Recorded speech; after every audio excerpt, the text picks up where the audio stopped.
Good day, everyone. I'm Sean Rucker. I'm with SportBike Chic, and we're here for another episode of Chic Shifts today. And today we have Kurvez from the Bessie Belles.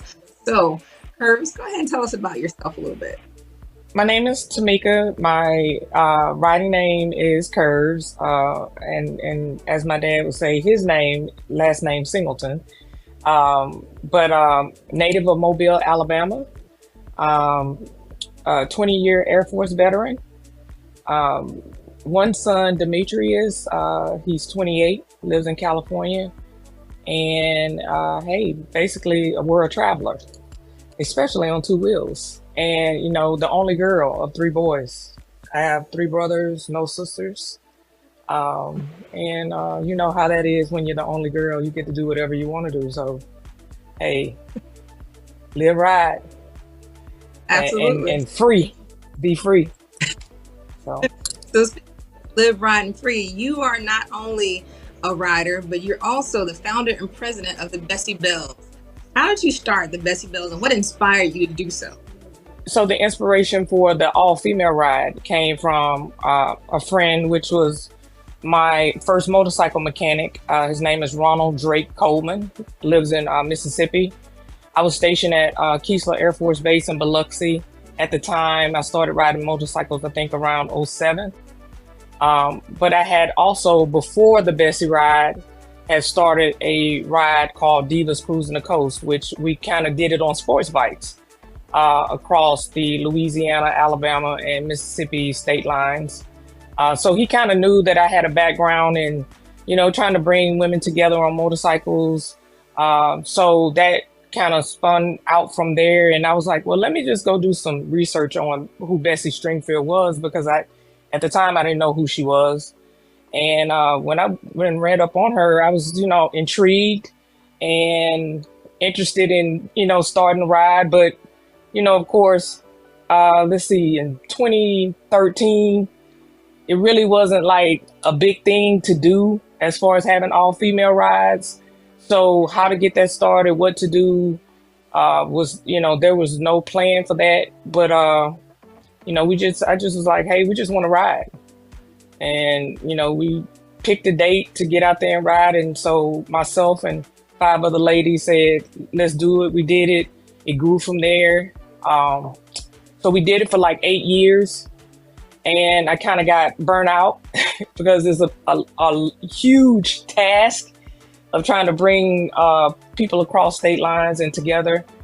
So I just kind of wanted to kind of dial back a little bit. So the club formed from that inspiration. And, now we're here and trying to continue Bessie's legacy of being long distance riders and forming a sisterhood and a bond from that. So Tell me why that sisterhood is so important these days. Honestly, like I just said, being the only girl, I've never really had like, sisters per se. Of course, I have female cousins, but just having that common bond of having the same interest. I always go back to what my mom used to tell me, hey, hang out with people that you have things in common with. And so that continues to be things that I kind of lean on, my upbringing, and just, want to be around people that I have things in common with. And I think today we need it more than probably we've ever had, is that closeness, bringing people together and relying on one another, sometimes in personal time, sometimes on the highway, it just doesn't matter. So that sisterhood is very important to me. And I look forward to, growing old with these ladies. So, someday we'll not be riding motorcycles, but today we are. So that's who we are. Absolutely. So you mentioned the Bessie Belles, but also it goes a little bit further than that. So you recently had a documentary that's actually currently out and visible to everyone. So tell me about that. How did that even start? Once again, telling a short story from a long story. 2018, we did the Bessie Stringfield All-Female Ride to Milwaukee, Wisconsin. And I met the senior archivist. Her name is Kimberly Thomas. She's African American. And so we kind of formed this bond. She's kind of become like my auntie. That's what I call her. Of trying to help me, make Bessie come to life in the Harley-Davidson Museum, as well as just, that awareness. And the director of the film, and the film is called To Myself with Love, the Bessie Stringfield story. So the director of that film, Diane Weiss, we've become very close. She reached out, she was doing research trying to bring the film together. And she is originally from Miami, so she knew who Bessie Stringfield was, but she wanted to do something about it because she had researched and found out that no one had done a film on Bessie or any type of, bigger thing to bring awareness of who she was and her legacy. So she contacted the Harley-Davidson Museum, and they gave my name. So it was weird because I thought it was a joke. Honestly, people contact me through email, and sometimes, you get spam mail, you get people, hey, yeah, I want to help you out. And you're like, yeah, whatever. But it wasn't a joke. And Diane and I have probably been joined at the hip since 2020. Yeah, about 2020. She found out that we were getting ready to do the last ride. And she was just like, no, we have to capture this. I said, yeah, we probably definitely need to, considering this is the last one. And so we did, from start to finish. So the ride started in Daytona, Florida. I think it's so many things kind of meshing together, but this particular ride started in Daytona. And then we rode to Miami, and we again went to go visit Bessie's last known residence. And then we ended the ride in Key West. So she captured all of it. I'm so glad that it has been documented. Very hard work to move, like I said, to move women across state lines.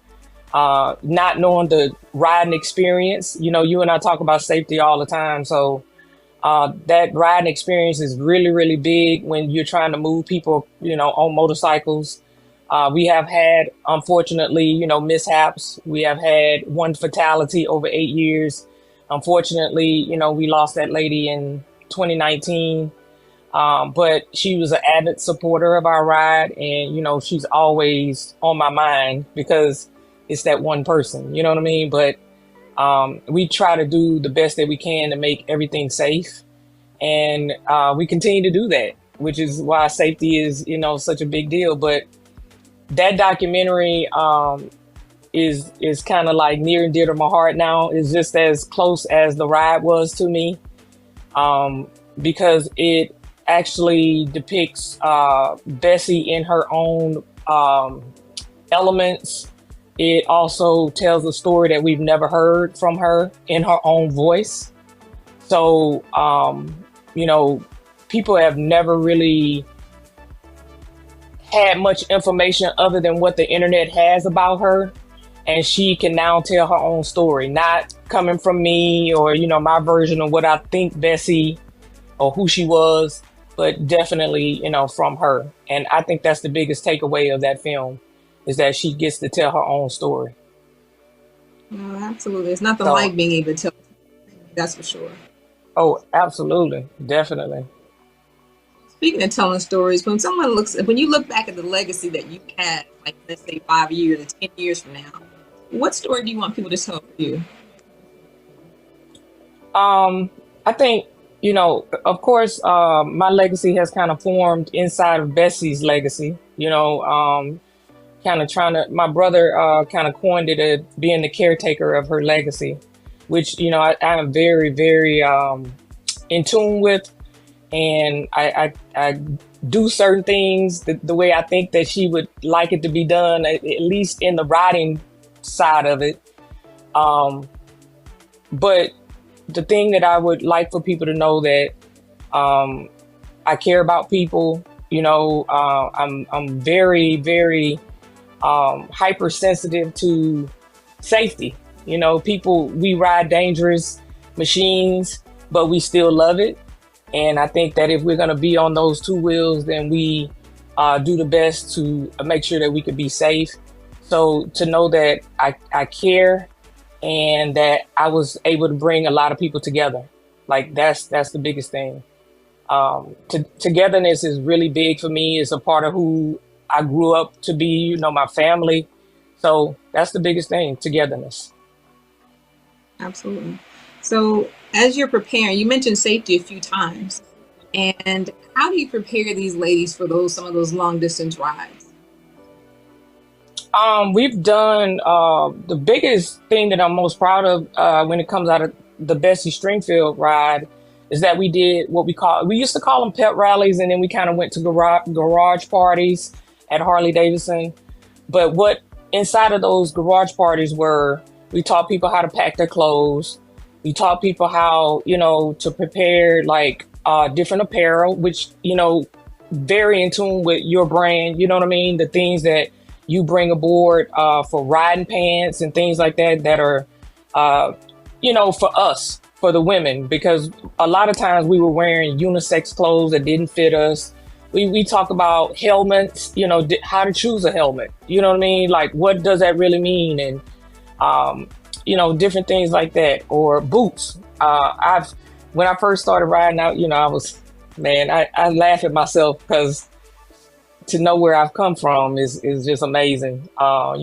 Very just dangerous. It was just dangerous. Let me just say that. But now to be at a point where I'm fully covered, I wear boots. I'm very like particular about the things that I wear. Everything almost has to be waterproof. I'm just so in tune with that. And just trying to bring that awareness. I know a lot of people are like novice riders. They just want to get on their bikes and ride. I just want to get on my bike and go.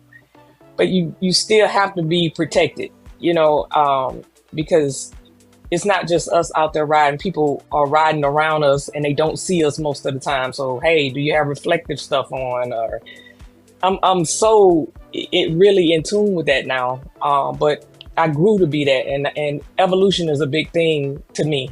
A big part of who we are as a club, growing, where you come from and where you're going, and that's a part of that evolution.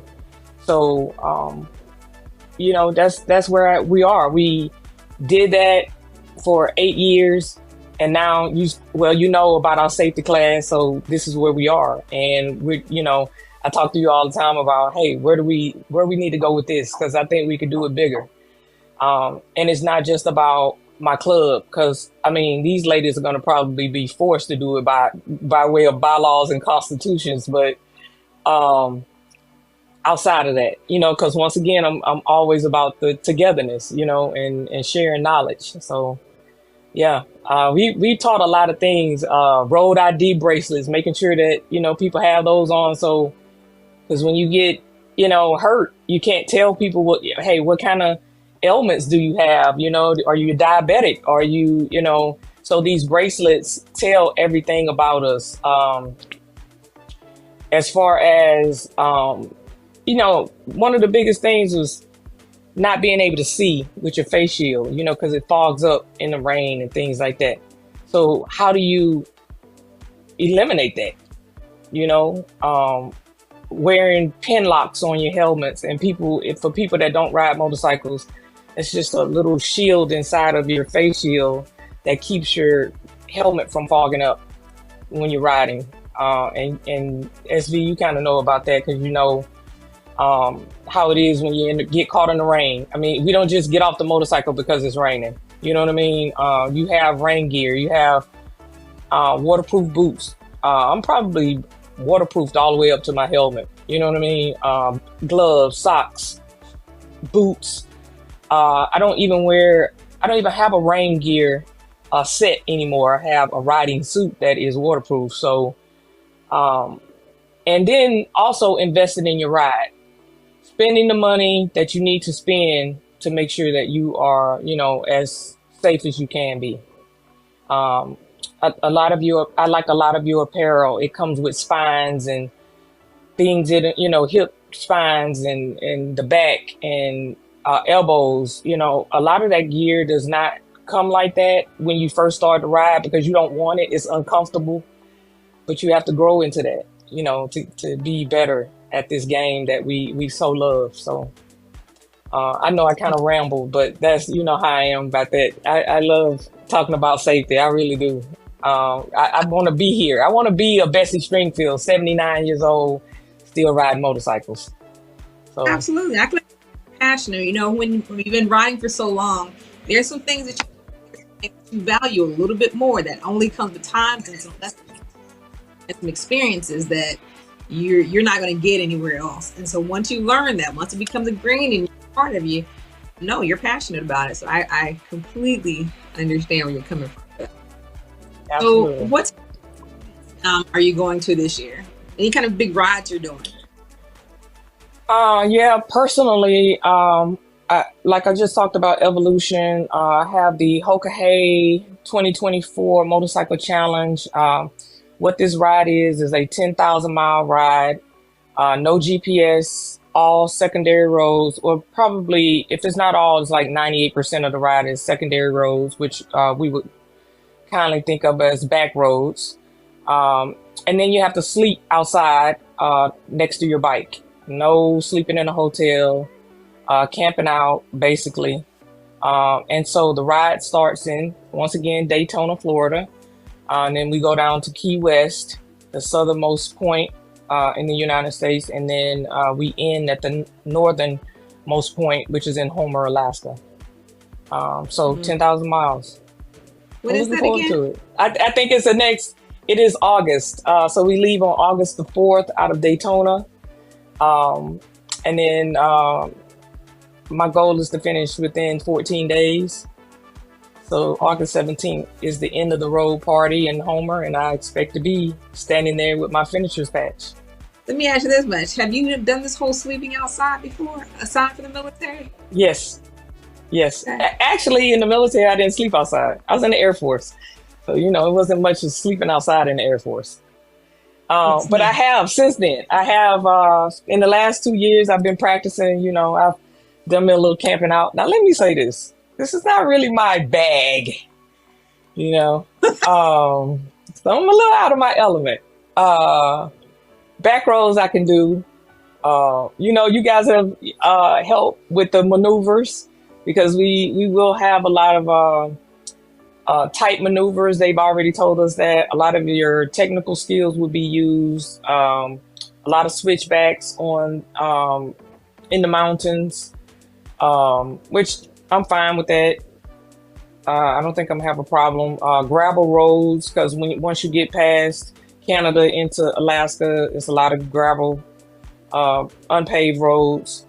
I'm good with that.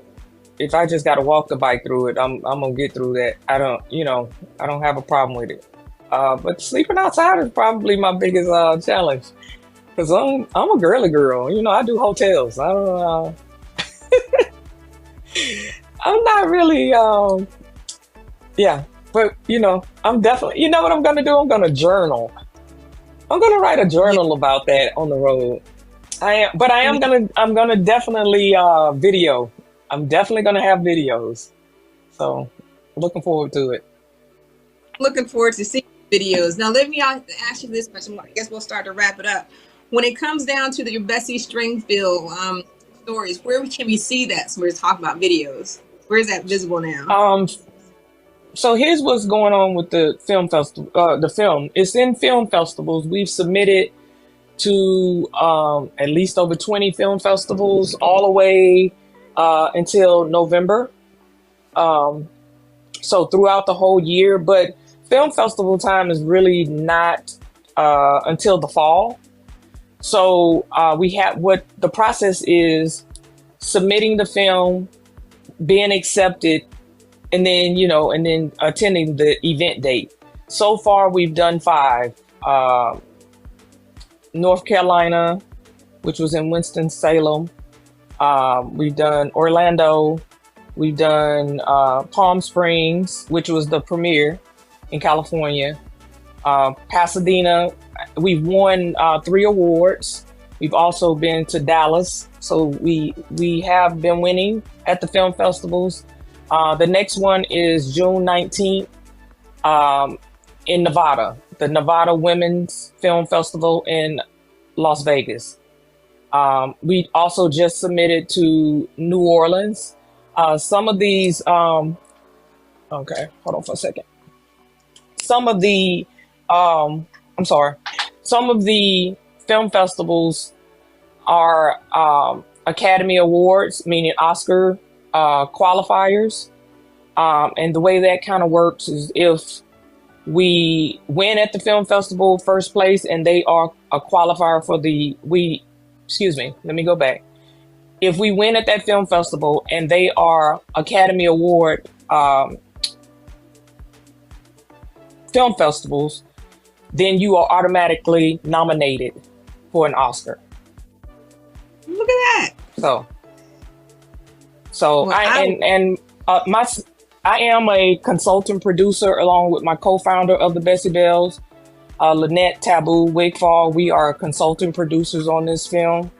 I basically gave my 8 years of hard work to be recognized, and let people know what type of work we've done for Bessie. So just cross the fingers, hope we win at one of these film festivals so that we can qualify for the Oscars. I'm gonna just put that in the air. I'm gonna claim that. So hard